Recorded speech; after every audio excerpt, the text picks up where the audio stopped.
आइए अब हम कुछ संस्कृत के बारे में सीखते हैं। वास्तव में हिंदी के अलावा किसी और भाषा को पढ़ना है तो हिंदी के थ्रू उसको पढ़ेंगे तो जल्दी समझ आएगा और दिमाग में टिकेगा। तो संस्कृत को पढ़ने के लिए यहाँ पर दो रूप जरूरी होते हैं। एक होता है शब्द रूप और दूसरा होता है धातु रूप।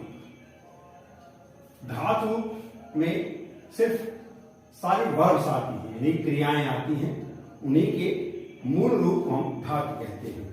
क्रिया के अलावा और जितनी चीजें होती हैं, नाउन, प्रोनाउन, एडजेक्टिव या संज्ञा, सब शब्द रूप में आते हैं। अब क्रिया का रूप पढ़ने के लिए ये हम लोग जनरली इसको 5 लगाने पड़ते हैं। जिससे कहते हैं पहला लट लकार यानी कि वर्तमान का प्रेजेंट टेंस, दूसरा होता है लंग लकार यानी कि भूतकाल पास्ट टेंस, दूसरा होता है लेट लकार यानी कि भविष्यत काल यानी फ्यूचर टेंस, एक होता है लोट लकार जिसमें आज्ञार्थक सेंटेंस बनते हैं, जिसे इंग्लिश हम इंपैरेटिव सेंटेंस कहते हैं, और एक होता है विदलिंग जिसमें से हम ये चाहिए यानी ऑब्लिगेशन जिसे कहते हैं, अनिवार्यता, इसका प्रयोग करके बनाते हैं। ये 5 काल में धातु रूप चलता है। शब्द रूप में संज्ञा सर्वनाम।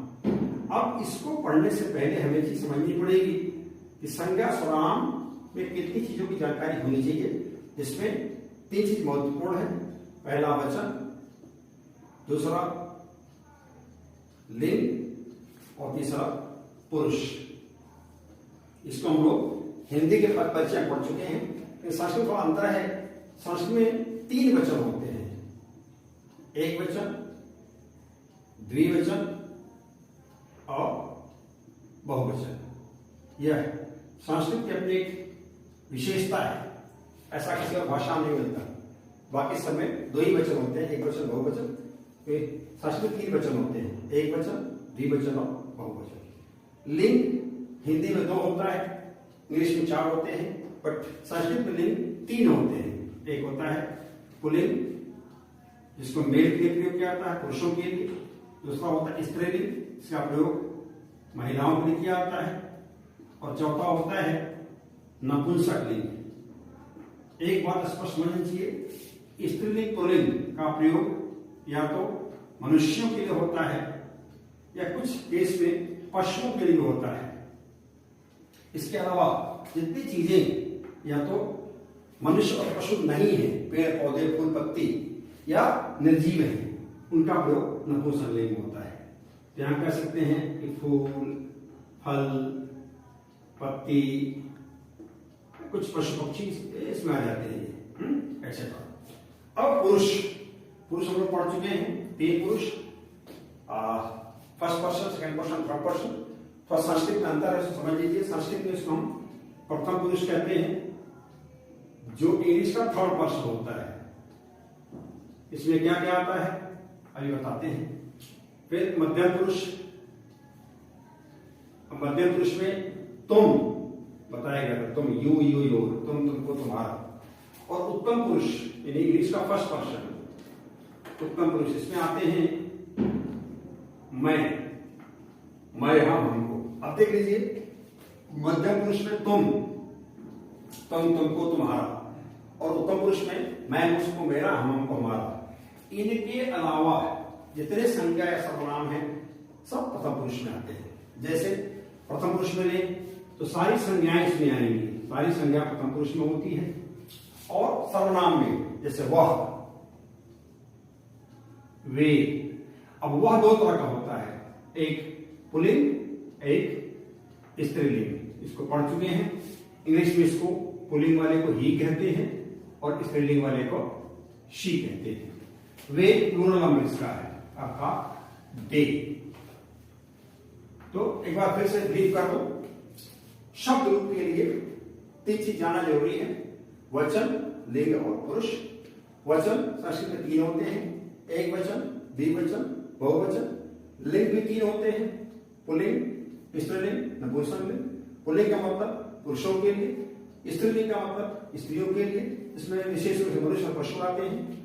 और नपुंसकलिंग, इन दोनों के अलावा जो बाकी बचता है, फूल, फल, पत्ती, ईंट, पत्थर, घर द्वार, वो सब नपुंसकलिंग में आते हैं।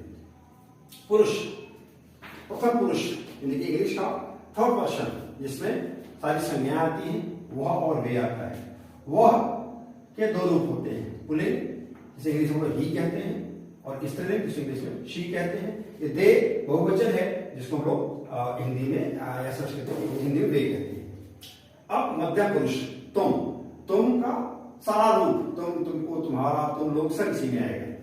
और उत्तम पुरुष का मैं, मुझको, मेरा, हमको, हमारा, हमारे लिए, हमारा सब इसमें आएगा। संक्षेप में समझने के लिए याद करिए कि मध्य पुरुष में तुम और इसके विभिन्न रूप, उत्तम पुरुष में मैं और इसके विभिन्न रूप, इनके अलावा जितने होते हैं सब प्रथम पुरुष में आते हैं। तो इतनी बातें का दिमाग में रखेंगे तो एक बेस बनेगा आपके पास संस्कृत को सीखने का। अब उठाते हैं संज्ञा, उसका रूप कैसे चलता है वो जरूरी है जानना। तो पहले हम सिर्फ कर्ता की बात करते हैं, जो रूप में इसमें 8 रूप बनते हैं, जिसको विभक्ति कहते हैं। विभक्ति मतलब प्रथमा विभक्ति, जिसमें कर्ता कारक आता है। द्वितीय विभक्ति, जिसमें कर्म कारक आता है।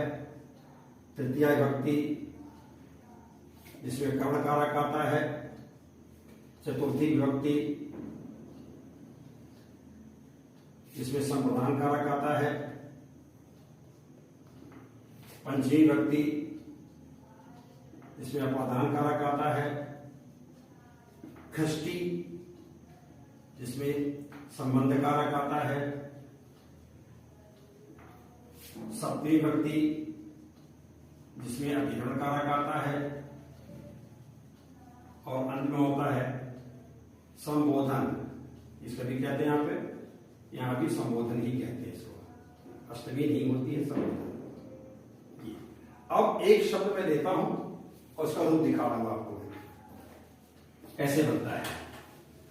अब एक विभक्ति के साथ साथ 3 वचन का रूप चलेगा इसका, एक वचन,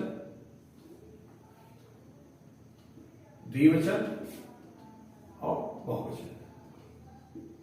ये याद करना पड़ेगा, इसका कोई ऑप्शन हमारे पास नहीं है, कोई तकनीक नहीं की बता दी जाए और आपको आ जाएगा, इसको याद करना ही पड़ेगा। जैसे हम बालक शब्द ले रहे हैं, बालक शब्द का रूप कैसे चलेगा, तो बालक का बालक, बालक, बालकौ, ठीक है। संस्कृत में बालकौ ही कहते हैं, बालका, बालकौ, बालका, बालका, बालकौ, बालका, ये तीनों कर्ता कारक होते हैं। यानी एक बालक ने, 2 बालकों ने और बहुत से बालकों ने। चिन्ह इसका ने आपको बताया गया है, इसका को, इसका से, इसका के लिए, इसका जिसे, इसका का की के रे, इसका मिया और पर, इसका हे हो परे, ये चिन्ह है, जिसमें कि ये दोनों चिन्ह अक्सर नहीं रहते हैं। हमें उसके फंक्शन से पहचानना पड़ता है कि कर्ता है या कर्म है। इसकी चर्चा मैं हिंदी वाले लेक्चर में कर चुका हूं। तो बालक, बालको, बालका ये कर्ता कारक में आता है। कर्म कारक हो जाता है ये बालकम, बालक ऐसे रहता है, यहां होता बालकान। तो बालकम का मतलब बालक को, एक बालक को, बालको 2 बालकों को, बालकान बहुत से बालकों को। अब तृतीया में आएंगे तो जाता है बालके, बालके, बालकाभ्याम और बालकई, ये तृतीय। चतुर्थी मतलब बालकाय,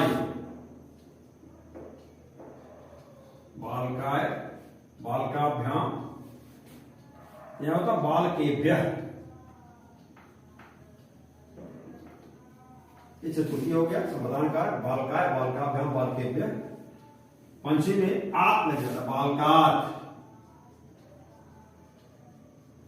बालकात, बालकाभ्याम, बालकेभ्यः, ही ऐसे ही रहता है। खष्टी में रहता है बालकस्य,